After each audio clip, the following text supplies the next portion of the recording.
ano para a carteira completa de clientes.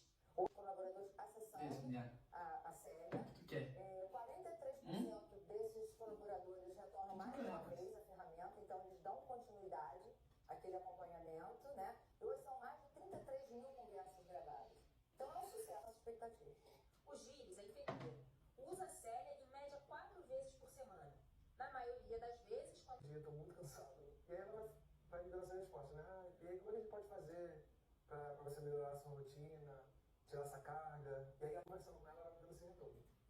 Precisa da terapia. O Conselho Federal de Psicologia está atento e formou um grupo de trabalho para debater essa nova realidade. Para o CFP, não se trata de negar o avanço tecnológico, mas de saber os seus limites. Muitas vezes o sujeito, num processo